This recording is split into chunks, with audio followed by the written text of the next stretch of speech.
Reverse by Black Gay Cat. Chapter 35. Cicaduous. Damn! Sume says, breathlessly slumping over against Kuramaru. The Nindog is breathing heavily, sides heaving, and Sume presses a hand against her own ribs, wincing a little at the thick tackiness of blood. Her uniform is in tatters from the origami weapons the other Kunoichi used, but at least she's standing, if only mostly, under her own power. The same can't be said for Hiyashi, unfortunately. Between the broken arm and the ankle that's probably fractured, he's on the ground looking grim even as he struggles to rise. Shibi isn't in any hurry to help him, busy trussing up their opponent with as much ninja wire as the three of them have on them. Judging by the reproving looks he's shooting both her and Hiyashi, he doesn't approve of them still being even close to on their feet. Not that they have a choice, Sume knows. The sound of a fight off to the left is still loud and frantic, a constant reminder that their mission isn't even approaching finished yet.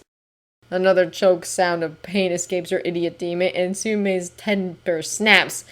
Damn it, Hiyashi, sit down, fix your ankle if you haven't forgotten every bit of ninjutsu you used to know, and then try being a stubborn bastard. Hiyashi glares at her, face unnaturally pale with pain, but sinks back down to the ground. We're running out of time, he gets out through clenched teeth. Yeah, well, we'll have more of it if you can actually stand.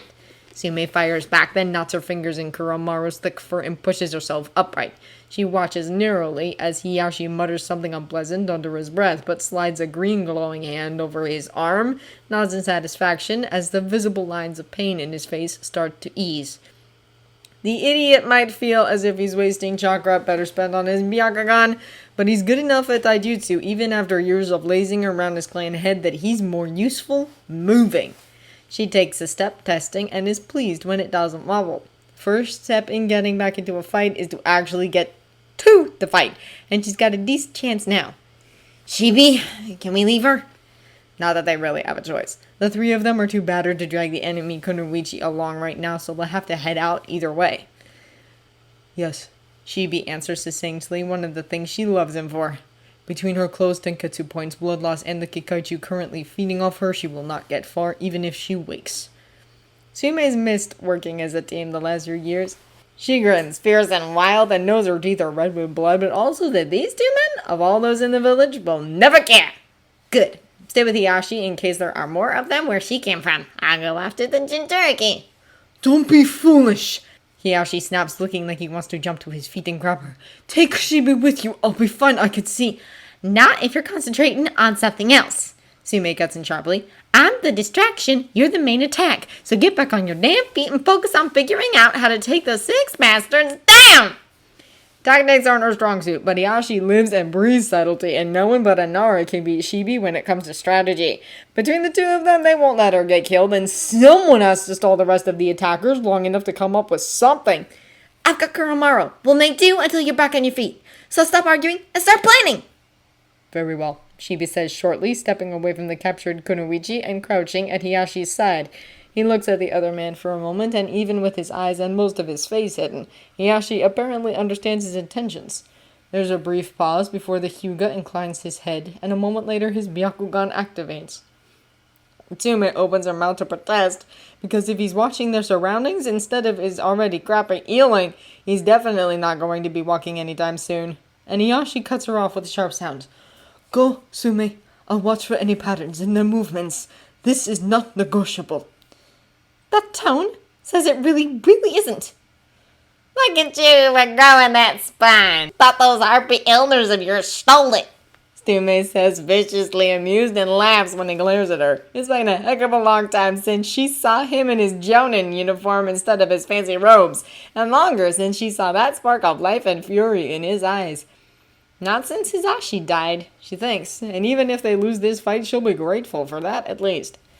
Lifting a hand in absent farewell, she lets go of Kuramaru, dares her legs to buckle, and her head to spin, and when she manages to stay on her feet, decides that's good enough. She takes off running, a touch of chakra letting her keep pace with Kuramaru as he bounds ahead, and they both aim for the ruckus that says Killer Bee's still fighting. A single leap out of the trees and into the battleground leaves them in the midst of utter chaos! A towering gate like a face with teeth stands off to one side, guarded by a big man. Another, made of metal and undaunted by the partially transformed Jinchuriki in the center of the ring, fires a barrage of rockets, then spins out of the way of a stabbing tentacle. In his place, the man who spoke when the group first appears steps in, and the octopus-like tentacles crash heavily to the ground. At the same moment, the only woman snaps out a summoning, and a massive lizard rises behind her, then disappears. Camouflage, Sume realizes, because she can still smell the thing, but the Jinchuriki clearly can't because he doesn't seem to notice it sliding around behind him. That's enough of an opening, Sume decides. She jerks a pair of kunai with flashbang tags from her weapon's pouch and hurls herself forward, Kurama perfectly in step. With a roar, she hurls them, and the detonation shakes the battlefield. Light bursts, painfully searing, but Sume keeps her eyes shut tight. She hasn't needed her eyes to fight in years, not when her nose and ears are more than good enough. In an instant, she has the location of the man with the rocket, still blinded by the flash. A high leap, a surge of chakra in her own body, and mirrored by the familiar form beside her, and Sume launches into the fang-passing fang technique. She and Kurama slam into the red-headed man, tearing through metal and flesh before they leap away again to land off to the side. A twist, a flip over the lunge of the lone woman, and she lands on all fours, then spins and jumps. Kurama catches her just as he always does, and she uses his wide back as a springboard to hurl herself headlong at the first man as the light fades. She almost makes it. The tag goes dark, and Sume opens her eyes to find the man with the Ame Hitayate braced in front of her, hands outstretched. It feels like falling off a mountain and landing flat on her back, like gravity has suddenly doubled or condensed. Sume cries out as she slams into the ground hard enough to knock every bit of air from her lungs as her voice cuts off with a hollow gasp. Her fingers claw at the dirt, trying to get enough leverage for her to rise, but she can't. The pressure is too much, too steady. With a snarl like a furious bear, Kurama leaps for the bastard's throat. The redhead dodges, as if he's got eyes in the back of his head, but the weight on Sume's chest vanishes. She doesn't give them time to recover, but immediately rolls to all fours and launches herself at one of the other men. He dodges as well, slips out of the path of her attack, and the 3 kunai she hurls when he's turned his back, and a moment later jumps away from the lash of a tentacle. All these clowns got sheer line of sight. Throw another tag and make you bite! The Jinchuriki shouts, blocking what looks like a reflected jutsu with one power-cloaked arm. Well, that's simple enough to understand. Shared line of sight won't do much good if they can't see it all. With a vicious grin, Sume grabs for another flash bomb, then shouts, "Kabanari!" Her partner leaps back from where he's harrying the Ame shinobi at the same moment as the tag leaves her hand. There's a brush of fur, a rush of movement as one of the enemy lunges, but the burst of brilliance covers it. Sume throws herself sideways, then forward, and under the cover of the light hears a familiar hum. She laughs even as she twists into another fang-passing fang, feeling Kurama mirror her, and this time she aims for the long-haired redhead who's held himself back. He's next to the corpse of the first one she killed, about to pick his fallen teammate up, but Sume hits him before he can.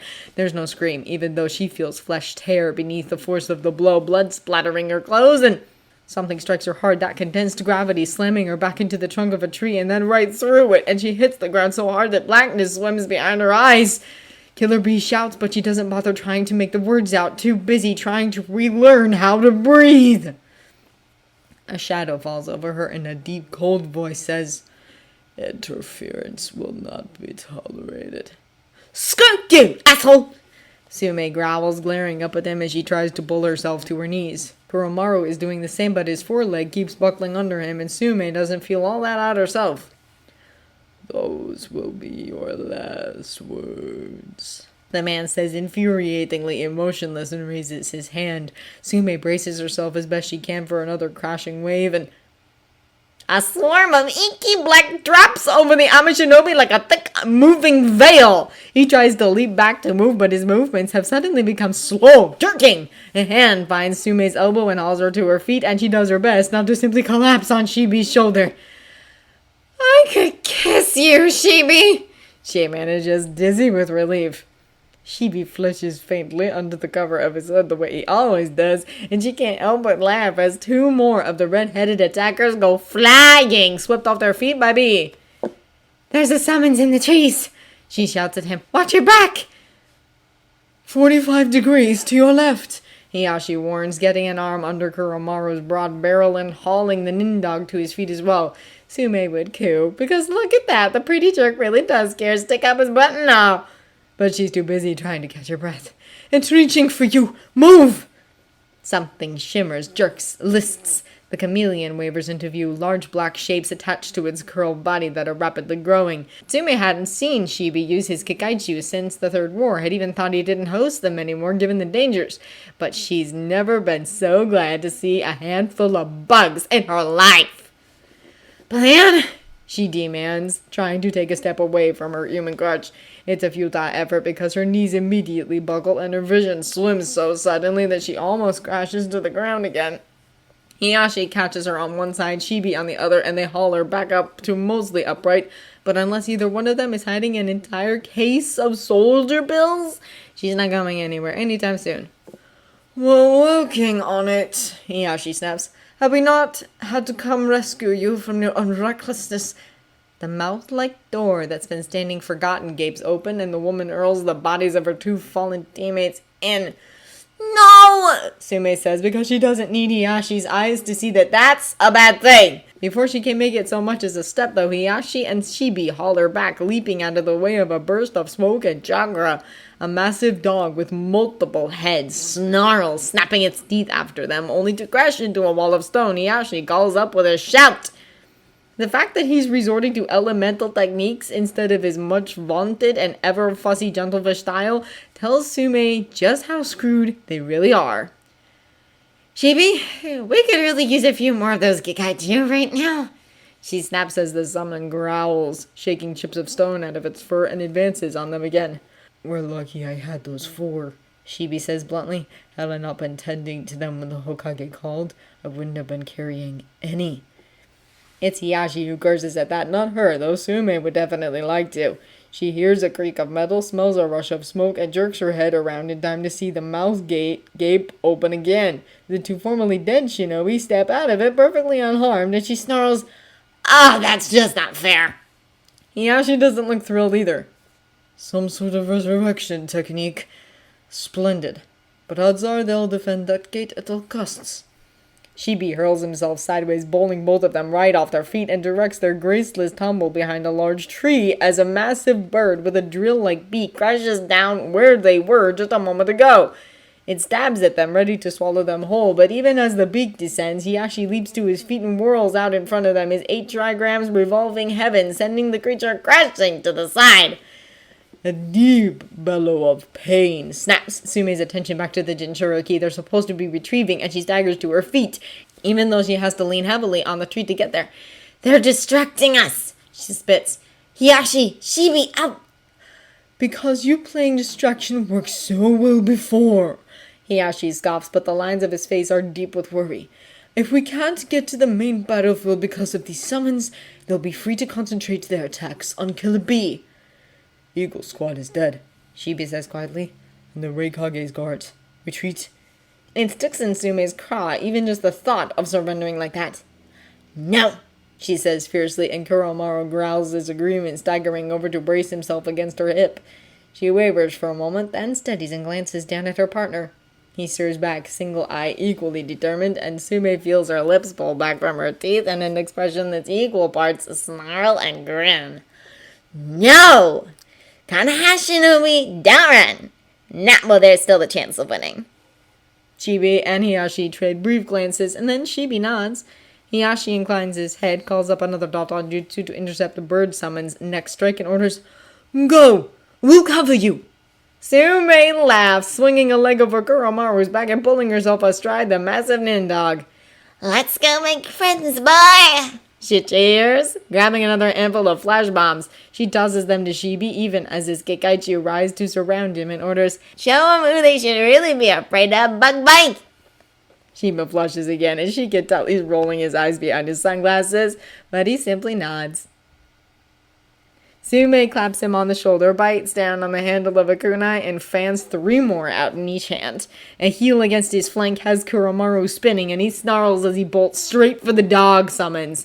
There's a heavy limp in each stride, and it would be enough to throw off Sume's aim even if her vision wasn't wavering, but this target is too big to miss. She bellows a war cry and hurls her kunai with all the force she can muster, then flashes through hand seals and sends a wave of fire after the blades. It's widespread and weak, not enough to do more than set the leaves to smoking, but it still makes the summons jerk back to protect its eyes. With a shout, Sume grabs Kuramaru's ruff, and the Nindog leaps through the vanishing wall of flame, skidding sideways under the swipe of massive jaws. Behind them, Shibi bolts for the main battle faster than she's seen him move in a long time, and Sume launches an exploding tag at the summons before it can notice or move to intercept. The explosion makes it stagger, even though it doesn't fall, and Sume growls in aggravation as Kuramaru spins around for another pass. She wishes just for a moment that she had a pack like Hana to harry the monster and distract it, but she shuts the thought away as soon as it occurs. If wishes were kunai, she wouldn't ever need to visit the weapon store. Humans are at a disadvantage against summons unless they've got summons of their own, and those kinds of contracts don't exactly grow on trees. They're a legacy, and one the Inuzuka have always turned up their noses at. They've already got their Nindog partners, after all. What do they need with any others? Sume's kind of starting to regret that attitude now. She tries another jutsu katon again as Kuramaru swerves under the beast's belly. It tries to grab them, and Sume slams the wall of fire directly into its face. It lurches, and Sume leaps hard, channeling just about the last of her energy into one more fang-passing fang as Kuramaru does the same. They blow the damn thing right off its oversized paws and send it crashing back into the trees to topple them, and a chakra signature goes out. No! Sume snarls, whirling, and nearly collapses herself. Kuramaru catches her just in time, shaky but standing, and she uses him to brace herself as she claws upright again. No, you fucking assholes! The massive snake-tailed chameleon, resummoned and now entirely untouched by Shibi's technique, rises above the tree's barbed tongue wrapped tightly around the limp form of the Reikage's brother, his body pierced through with black chakra rods. His Biju form has vanished, and his face is slack, eyes closed. Sume can't even tell if he's breathing. We have what we came for, the redhead with the Hitayate says, still utterly emotionless. It's like he's dead, Sume thinks viciously, even as her strength gives out and she collapses to her knees. The wound in her side is bleeding less heavily than before, and she's been a shinobi long enough to know that's not a good sign. She's lost too much blood, and her chakra reserves are already almost gone. Shouldn't have gone all out against the paper woman. She thinks, head swimming, and her fist clenches in Kuramaru's fur. She didn't have a choice. The woman would have killed her if she hadn't. Behind them, the dog summons vanishes in a whirl of smoke, and she hears hurried footsteps. Hiyashi grabs her, hauling her up onto his back and locking an arm beneath her thighs. She traps a cry behind gritted teeth as pain lances through her, but a moment later, Shibi is beside them, ashen face and staggering a little. They leap together, Kuramaru right behind them, and the trees blur before Sume's eyes. She grimaces, but slaps at her weapons pouch, pulling out her last handful of flash bombs. "On 3, she says grimly. 1, Hiyashi murmurs immediately, casting a glance over his shoulder. 2, Shibi adds and urges them left. 3. Sume snarls and throws them with all the force she can muster. The bombs scatter in a wide arc and detonate like a supernova. At the same moment, Hiyashi changes direction, redoubling their pace, and leaps for the trees. A hurried Dotonjutsu swallows their footsteps as they take to the branches, Kuramaru outpacing them from below. Sume would worry, but he knows how not to leave a trail. And besides, there's darkness eating away at the edges of her vision, swallowing her sight, and pain like acid burning up her side. Hiyashi, she manages, pressing her forehead to his shoulder. He lets out a low, harsh breath. "Another mile, Sume," he promises. "You're too big-headed to give up before then." She laughs, even though it hurts. Of course I am. Why am I always the one who ends up bleeding? You are a frontline fighter, but the majority of the time, we are support. Shibi says, as literal and practical as ever. If you did not enjoy playing distraction quite so much. Can't let you two have all the fun. Sume chuckles, then winces and presses a hand to her side. Oh, ow, ow, ow. Learn to dodge, Hiyashi says, and Sume knows it's supposed to sound unsympathetic, but he just manages worried. Sume waves her blood-coated hand at him. I did. She was aiming for my kidneys. Learn to dodge better. Oh, screw you, pretty boy. At least I can take a hit. It's no wonder you ran your lover off with a temper like yours. Ow! Sume, stop moving! You're injured! The flare of pain from kneeing him in the ribs is totally worth it. Kurama is just opening his mouth to call Jiraiya an utter idiot for even thinking that subtlety will get them into the Akatsuki base when something inside of him lurches. He staggers, grabbing onto the edge of the table, and has less than a second to brace himself before there's a sensation like a vast hand grabbing his chakra.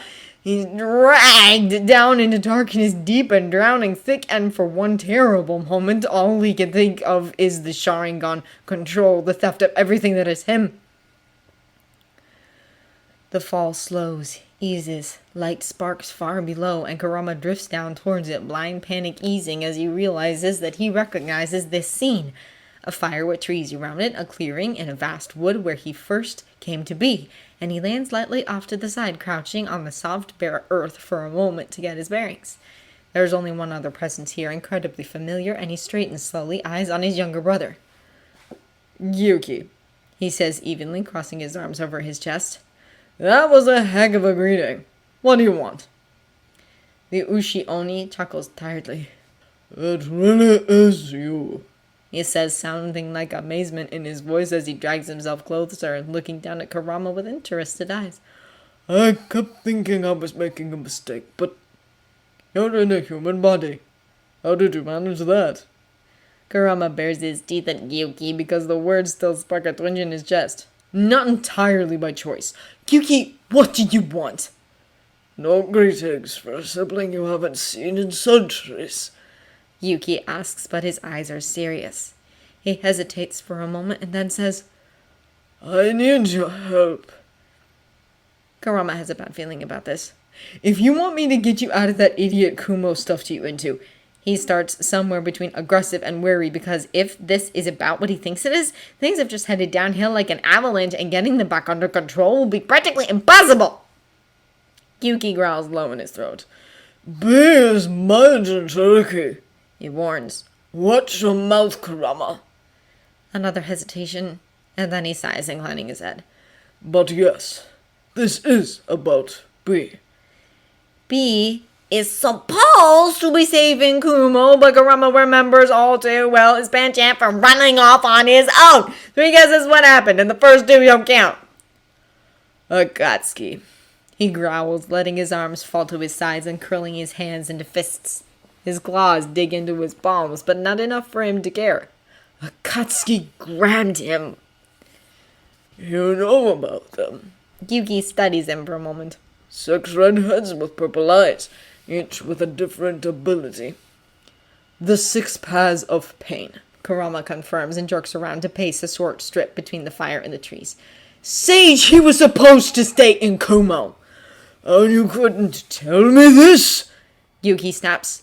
He was coming to meet you and the others. Kurama can't think. There's too much, clouded with panic and edged with bitter fury. Akatsuki has B, which means that they're taking him somewhere to extract Yuki. He's the first Biju they've managed to capture, so there's a possibility they need to take him back to the Gedomazo itself to extract and seal him. If that's right, there's a chance to save him. A small one, maybe, but it's still a chance. Naruto loved B like a brother last time. He's one of Naruto's precious people. There's no way Kurama can let him die. He spins on his heel, raking his hair out of his face, and demands, Can you tell me what's happening to him right now? Yuki grumbles at his tone, but turns his head for a moment as if listening. After a beat, he says, They have him contained with chakra rods, but they're moving, if slowly. Right, because Pain is Nagato, and Nagato is paralyzed, reliant on his walker. That's another advantage they have, and if Kurama can just get to the Gedomazo in time, everything might work out. Tell me if anything changes. Tell me immediately. He orders, then hurls himself out of their mental world and into the midst of chaos. Everyone is shouting. Yagura, Roshi, and Han all seem to be on the same side, standing in front of Kurama, who's on his knees. On the other side of the table, Jiraiya is shouting right back, and Kakashi is standing off to the side, watching the confrontation with careful assessment. When Kurama shifts, his gaze snaps over and down, watching as Kurama shoves to his feet. It's easy to decide to leave the others to their bickering. Kurama turns on his heel and stalks towards his room, snatching up his bag and the one set of clothes he's managed to unpack.